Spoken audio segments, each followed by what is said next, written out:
श्री परमात्मने नमः। अथ पंचदशोऽध्यायः।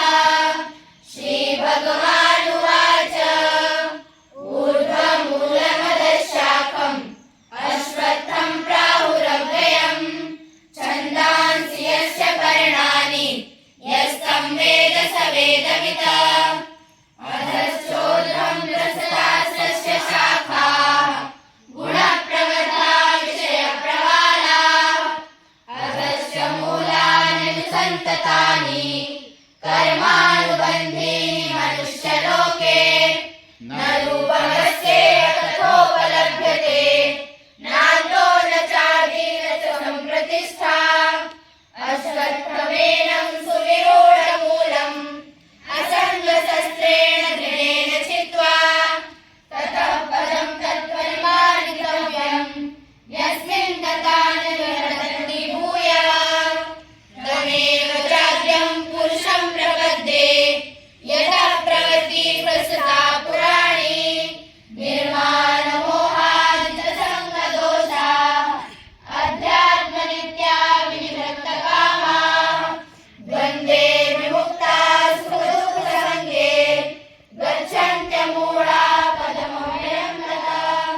न तद्भासयते सूर्यो न शशाङ्को न पावकः यद्गत्वा न निवर्तन्ते तद्धाम परमं मम। ममैवांशो जीवलोके जीवभूतः सनातनः। मनःषष्ठानीन्द्रियाणि प्रकृतिस्थानि कर्षति शरीरं यदवाप्नोति यच्चाप्युत्क्रामतीश्वरः। गृहीत्वैतानि संयाति वायुर्गन्धानि वाशयात्। श्रोत्रं चक्षुस्पर्शनं च रसनं घ्राणमेव च। अधिष्ठाय मनश्चायं विषयानुपसेवते। उत्क्रामन्तं स्थितं वापि भुञ्जानं वा गुणान्वितं। विमूढानानुपश्यन्ति पश्यन्ति ज्ञानचक्षुषः।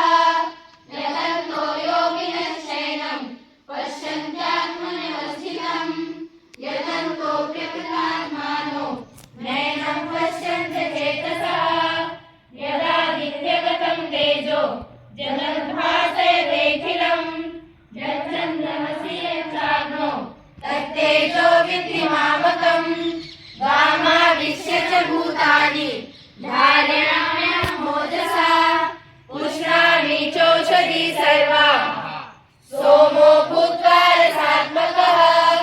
अहं वैश्वानरो भूत्वा प्राणिनां देहमाश्रितः।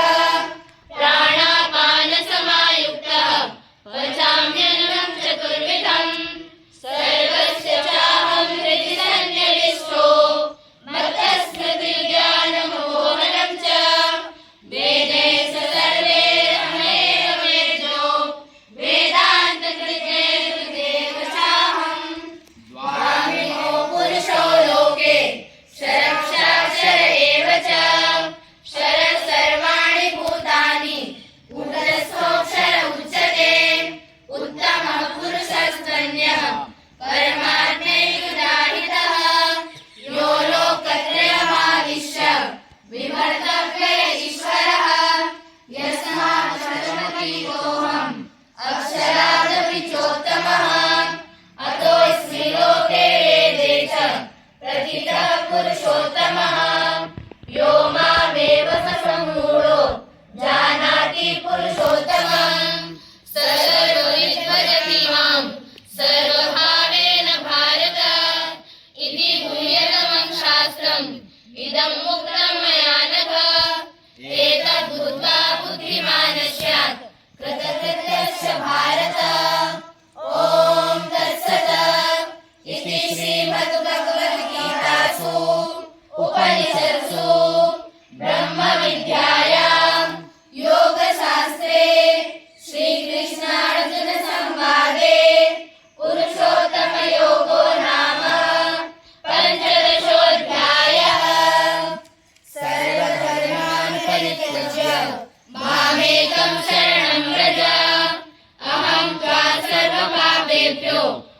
वक्ष्यिष्यामि मा शुचः